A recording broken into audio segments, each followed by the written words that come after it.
सच्चिदानन्दरूपाय विश्वोत्पत्त्यादिहेतवे तापत्रयविनाशाय श्रीकृष्णाय वयं नुमः। यं प्रव्रजन्तमनुपेतमपेतकृत्यं द्वैपायनो विरहकातरयाजुहाव पुत्रेति तन्मयतया तर्वो विनेदोस्तं सर्वभूतहृदयं मुनिमानतोऽस्मि। निगमकल्पतरोर्गलितं फलं शुकमुखादिमितद्रवसंयुतं पिबत भागवतं रसमालयं मुहुरहो रसिका भुवि भावुका। ओम नमो भगवते वासुदेवाय। ओम श्री परमात्मने नमः। इस YouTube चैनल पे सभी भक्तगणों का हार्दिक स्वागत है, हार्दिक अभिनंदन है। श्रीमद् भागवत महापुराण के 10वें स्कंध में चतुर्थ अध्याय, जिसमें कि कंस के हाथ से छूटकर योग माया का आकाश में जाकर भविष्यवाणी करना वर्णन किया गया है। श्री शुकवाच बहिरन्तः पुरद्वारः षड्वा पूर्ववदावृता ततो बालध्वनि श्रुत्वा गृहपालाः समुत्थिताः। श्री सुखदेव जी कहते हैं, परीक्षित, जब वसुदेव जी लौट आए तब नगर के बाहरी और भीतरी सब दरवाजे अपने आप ही पहले की तरह बंद हो गए। इसके बाद नवजात शिशु के रोने की ध्वनि सुनकर द्वारपालों की नींद टूटी। ते तु तूर्णमुपव्रज्य देवक्या गर्भजन्म तत् आचक्षुर्भोजराजाय यदुविग्रह प्रतीक्षते। वे तुरंत भोजराज कंस के पास गए और देवकी को संतान होने की बात कही। कंस तो बड़ी आकुलता और घबराहट के साथ इसी बात की प्रतीक्षा कर रहा था। शतल्पात तूर्णमुत्थाय कालो अयमिति विह्वलः सूते गृहमागात् तूर्णं प्रस्खलन मुक्तमूर्धजः। द्वारपालों की बात सुनते हुआ झटपट पलंग से उठ खड़ा हुआ और बड़ी शीघ्रता से सूतिका गृह की ओर झपटा। इस बार तो मेरे काल का ही जन्म हुआ है, यह सोचकर वह विह्वल हो रहा था। और यही कारण है कि उसे इस बात का भी ध्यान न रहा कि उसके बाल बिखरे हुए हैं। रास्ते में कई जगह वह लड़खड़ा कर गिरते गिरते बचा। तमाह प्रातरम देवी कृपणा करुणम सते स्नोषेयं तब कल्याण स्त्रियं मा हंतुरमहसी। बंदी गृह में पहुंचने पर सती देवकी ने बड़े दुख और करुणा के साथ अपने भाई कंस से कहा, मेरे हितैषी भाई, यह कन्या तो तुम्हारी पुत्र वधू के समान है, स्त्री जाति की है, तुम्हें स्त्री की हत्या कदापि नहीं करनी चाहिए। बहवो हिंसिता भ्रातः शिशवः पावकोपमा त्वया देवने सृष्टेन पुत्रिके का प्रदीयताम। भैया, तुमने दैव बस मेरे बहुत से अग्नि के समान तेजस्वी बालक मार डाले। अब केवल यही एक कन्या बची है, इसे तो मुझे दे दो। नन्वहं ते है वरजादीना सुता प्रभो दातुर्महसि मंदाया अंगे माम चरमाम प्रजाम। अवश्य ही मैं तुम्हारी छोटी बहन हूँ, मेरे बहुत से बच्चे मर गए हैं, इसलिए मैं अत्यंत दीन हूँ। मेरे प्यारे और समर्थ भाई, तुम मुझ मंद अभागिनी को यह अंतिम संतान अवश्य दे दो। श्री शुकवाच उपगुह्यात्मजामेवं रुदत्यादीन दीनवत् याचितस्तां विनिर्भट्स्य हस्तादाचिक्षिदे खलः। श्री सुखदेव जी कहते हैं, परीक्षित, कन्या को अपनी गोद में छिपाकर देवकी जी ने अत्यंत दीनता के साथ रोते रोते याचना की, परंतु कंस बड़ा दुष्ट था। उसने देवकी जी को झिड़क कर उनके हाथ से वह कन्या छीन ली। तां गृहीत्वा चरणयोर्जातमात्रां स्वसुसुताम् अपोथ यक्षिला पृष्ठे स्वार्थोन्मूलितसौहृदः। अपनी उस नन्ही सी नवजात भांजी के पैर पकड़कर कंस ने उसे बड़े जोर से एक चट्टान पर दे मारा। स्वार्थ ने उसके हृदय से सौहार्द को समूल उखाड़ फेंका था।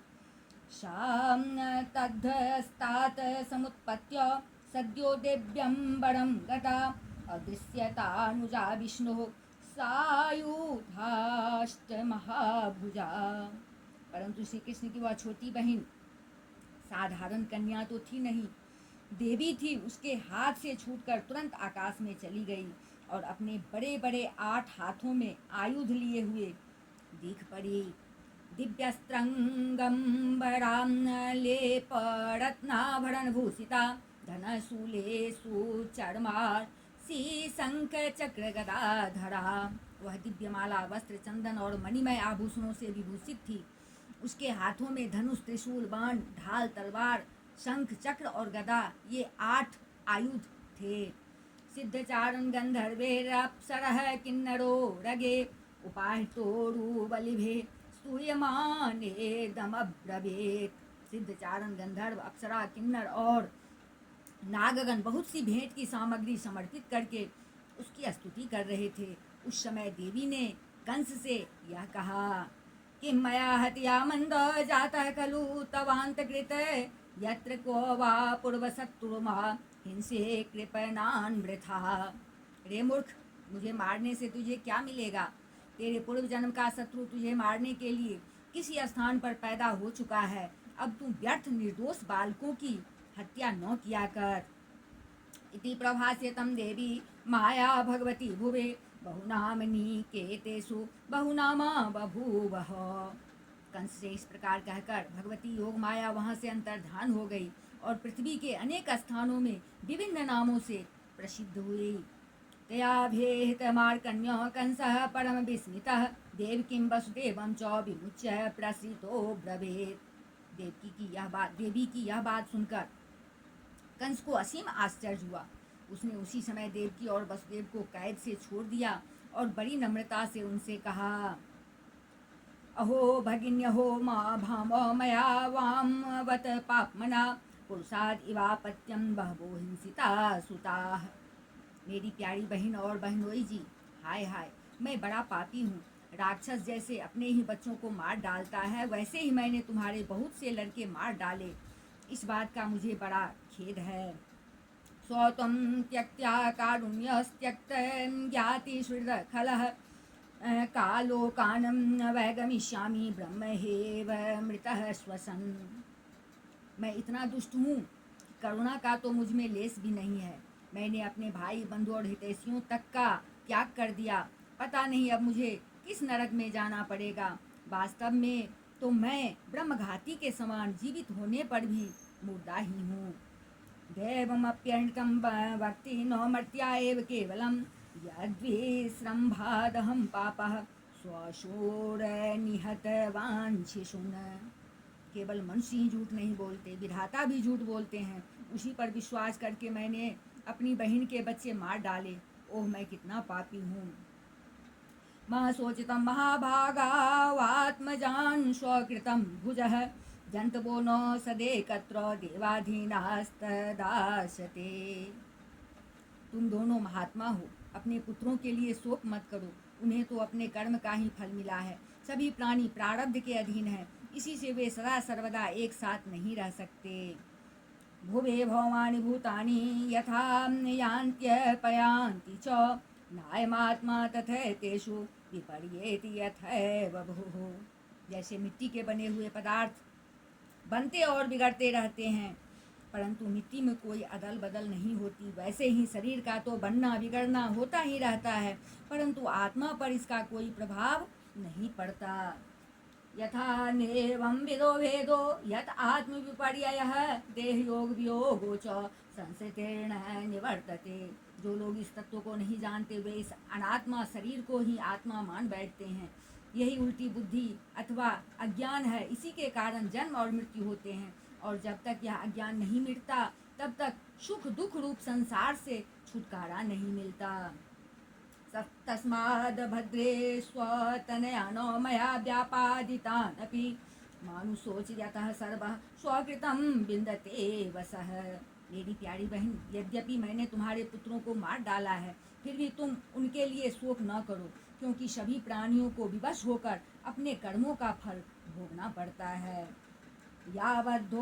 यावद्धत्तोऽस्मि हन्तास्मीत्यात्मानं मन्यते स्वदृक् तावत् दभेमानज्ञो बाध्यबाधकतामियात्। अपने स्वरूप को न जानने के कारण जीव जब तक यह मानता रहता है कि मैं मारने वाला हूँ या मारा जाता हूँ, तब तक शरीर के जन्म और मृत्यु का अभिमान करने वाला वह अज्ञानी बाध्य और बाधक भाव को प्राप्त होता है, अर्थात वह दूसरों को दुख देता है और स्वयं सुख भोगता है। क्षमध्वमं दौरात्म्यं साधवो दीनवत्सला इत्युक्त्वा श्रोमुखः पादो श्यालः स्वस्त्रोरथा गृहीत। मेरी यह दुष्टता तुम दोनों क्षमा करो, क्योंकि तुम बड़े ही साधु स्वभाव और दीनों के रक्षक हो। ऐसा कहकर कंस ने अपनी बहन देवकी और वसुदेव जी के चरण पकड़ लिए। उसकी आंखों से आंसू बह बहकर मुंह तक आ रहे थे। मोचयामास निगडादो विस्त्रब्धः कन्यकागिरा देवकीं वसुदेवं च दर्शयन्नात्मसौहृदम्। इसके बाद उसने योग माया के वचनों पर विश्वास करके देवकी और वसुदेव को कैद से छोड़ दिया और वह तरह तरह से उनके प्रति अपना प्रेम प्रकट करने लगा। भ्रातो समनुतप्तस्य शान्त्वारोषं च देवकी व्यसृजत वसुदेवश्च रहस्यतमुवाचः। जब देवकी जी ने देखा कि भाई कंस को पश्चाताप हो रहा है, तब उन्होंने उसे क्षमा कर दिया। वे उसके पहले अपराधों को भूल गई और वसुदेव जी ने हंसकर कंस से कहा, एवमेतन्महाभागो यथा वदसि देहिनाम् अज्ञान प्रभववाहन्धे स्वपरेतिभिधायतः। मनस्वी कंस, आप जो कहते हैं वह ठीक वैसा ही है। जीव अज्ञान के कारण ही शरीर आदि को मैं मान बैठता है, इसी से अपने पराये का भेद हो जाता है। शोक हर्ष भय द्वेष लोभ मोह मदान्विता मिथो ग्रंथम न पश्यन्ति भावेर्भावं पृथक् दृशः। और यह भेद दृष्टि हो जाने पर तो वे शोक हर्ष भय द्वेष लोभ मोह और मद से अंधे हो जाते हैं। फिर तो उन्हें इस बात का पता ही नहीं रहता कि सबके प्रेरक भगवान ही एक भाव से दूसरे भाव का, एक वस्तु से दूसरी वस्तु का नाश करा रहे हैं। शेषुवाच कंसमेवं प्रसन्नाभ्यां विशुद्धं प्रतिभासिता देवकी वसुदेवाभ्याम अनुज्ञातो विसद्गृहम्।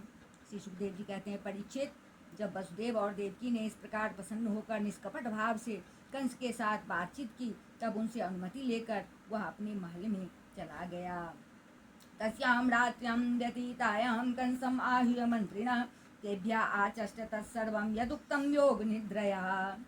वह रात्रि बीत जाने पर कंस ने अपने मंत्रियों को बुलाया और योग माया ने जो कुछ कहा था वह सब उन्हें कह सुनाया।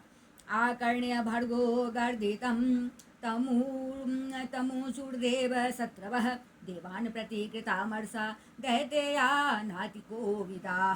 कंस के मंत्री पूर्णतया नीति निपुण नहीं थे। दैत्य होने के कारण स्वभाव से ही वे देवताओं के प्रति शत्रु का भाव रखते थे।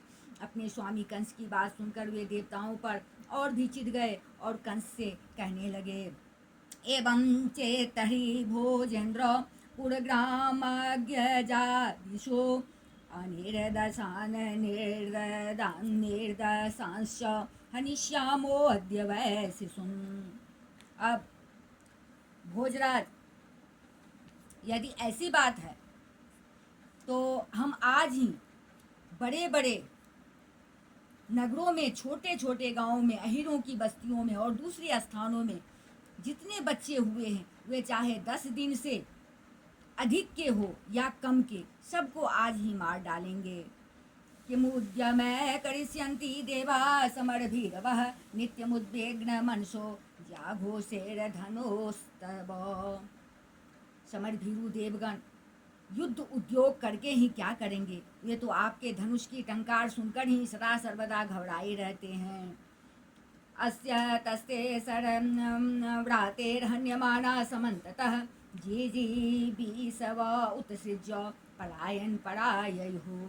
जिस समय युद्ध भूमि में आप चोट पर चोट करने लगते हैं, बाण वर्षा से घायल होकर अपने प्राणों की रक्षा के लिए सम्रांगन छोड़कर देवता लोग पलायन होकर इधर उधर भाग जाते हैं। केचित् प्राञ्जलयो दीना न्यस्तशस्त्रादिबोकसः मुक्तकक्षशिखा केचित् भीताश्म दिवादिनः।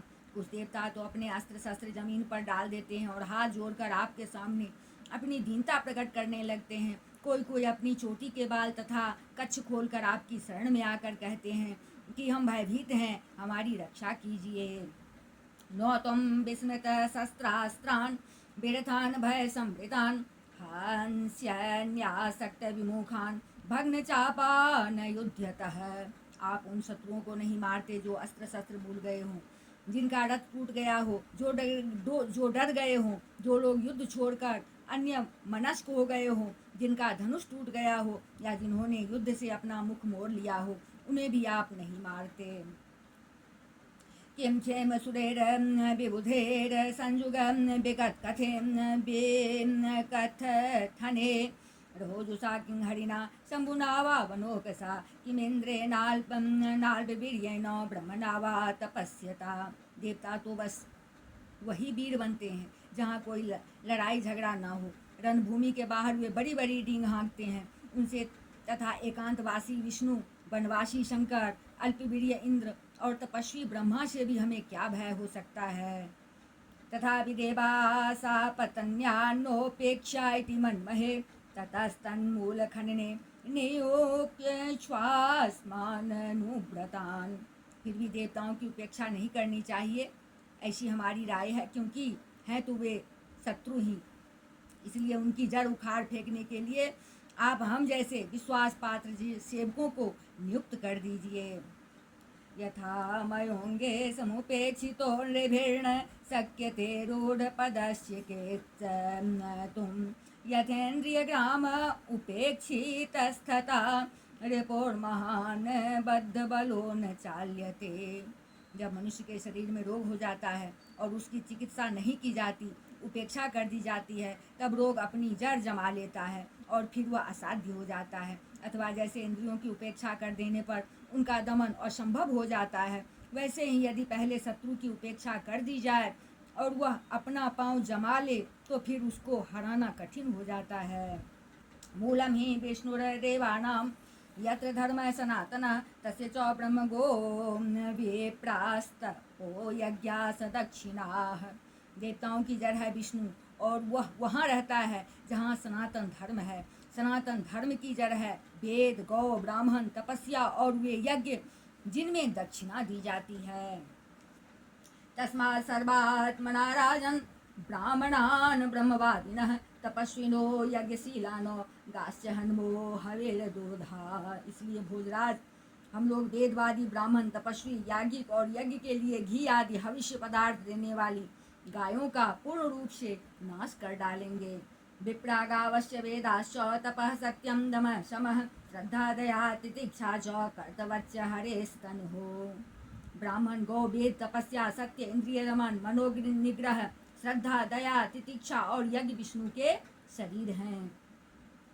सौ ही सर्वसुराध्यक्षो है सुर द्विड़ गुहाशय तन्मूला देवता सर्वा सेश्वरा सचतुर्मुखा अयं वे तद वधोपायो यदृषीणां विहिंसनम्। यह विष्णु ही सारे देवताओं का स्वामी तथा असुरों का प्रधान द्वेषी है, परंतु वह किसी गुफा में छिपा रहता है। महादेव, ब्रह्मा और सारे देवताओं की जड़ वही है। उसको मार डालने का उपाय यह है कि ऋषियों को मार डाला जाए। श्री शुकवाच एवं दुर्मंत्रिभिः कंसः सह समन्त्र्य दुर्मते ब्रह्महिंसा हितं मेने कालपाशादितोऽसुरः। श्री सुखदेव जी कहते हैं, परीक्षित, एक तो कंस की बुद्धि स्वयं ही बिगड़ी हुई थी, फिर उसे मंत्री ऐसे मिले थे जो उससे भी बढ़कर दुष्ट थे। इस प्रकार उनसे सलाह करके काल के फंदे में फंसे हुए असुर कंस ने यही ठीक समझा कि ब्राह्मणों को ही मार डाला जाए। संदेश्य साधुलोकस्य कदने कदन प्रियान् कामरूपधरान् देक्षो दानवान् गृहमाविशत्।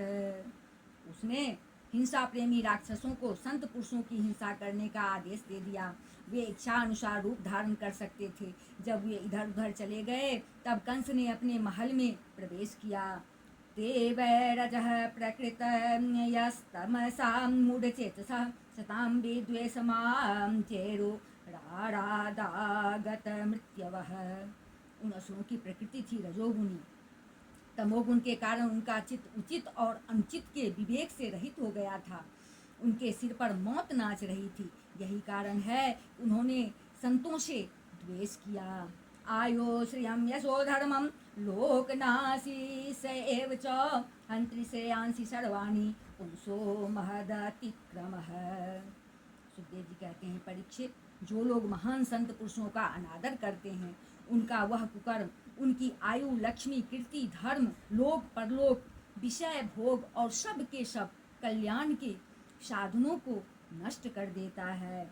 इति श्रीमद्भागवते महापुराणे पारमहंस्यां संहितायां दशमस्कंधे पूर्वार्धे चतुर्थोऽध्यायः। बोल वृंदावन बिहारी लाल की जय, राजा रामचंद्र की जय, अम्बा जनकनंदनी की जय, भास्कर भगवान की जय, बजरंग बली की जय, उमापति महादेव की जय, श्रीमद्भागवत महापुराण की जय।